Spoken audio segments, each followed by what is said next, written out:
It's very rare to see another one on the road. A lot of people think it's a new car.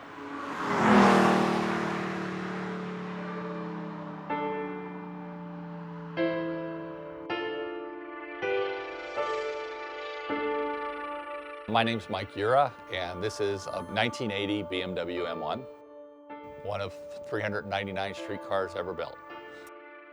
I've owned this car 5 years. When the M1 was produced in 79, 80, and 81, those were the only 3 years that it was available. When you looked at what other sort of cars were available for 1980, this was the fastest car you could buy.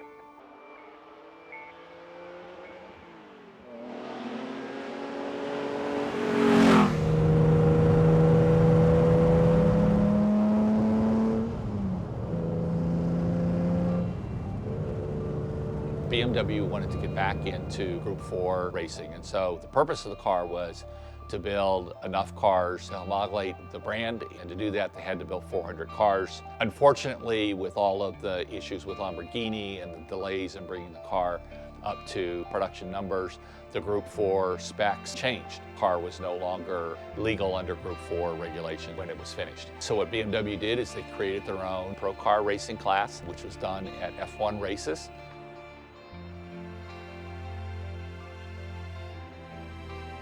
The engine in the M1 is a 3.5 liter straight six M88-1 dry sump engine.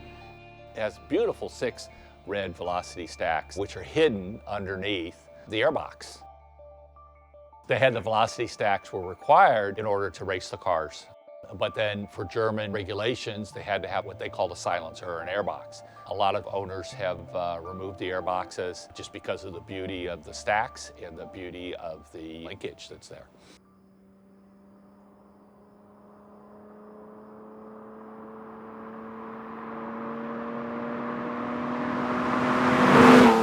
The sound of the car with just the velocity stacks, you can actually hear the sucking in of the air combined with the exhaust. This sound is pure.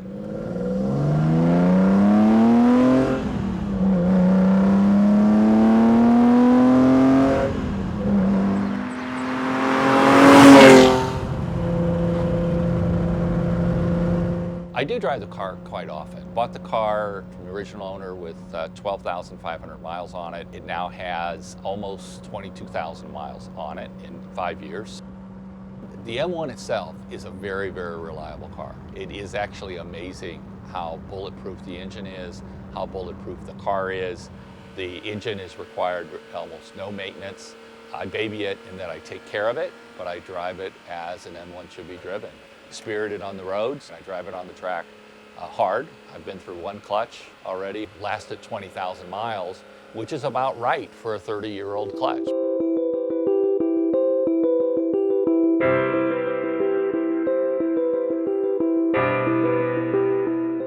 It's the only BMW with 2 roundels on the back. BMW said, we'll put 2 roundels on the back so no one thinks it's a Ferrari when it goes past them. The car underneath looks like an Italian car. Everything really, except the engine in this car, is Italian. The chassis is built to be a race car chassis with its Italian heritage. It does have a strong roll cage built in. If you took the headliner off, you would see it through the back of the engine. The rear slats are there for effect. The engine is essentially open. The slats help protect the engine while you're driving. I actually took over the M1 registry. I've started now to build a website with M1 information. It's hard to track the knowledge of these cars. Where are the cars? How many are in the US? Who owns them? But then repair information. I've even gotten calls from BMW to help diagnose their cars. So we're putting together a base of information that other M1 owners can use as the car continues to become collectible over time. There's roughly 25 cars in the United States. A lot of the cars that have been sold recently have gone back to Europe. The future of this M1, my wife says it's my retirement. I'll go keep the car as long as I can drive it and have fun with it. If I do sell the car, I want the car to go to somebody that drive it with the spirit the M1 was intended.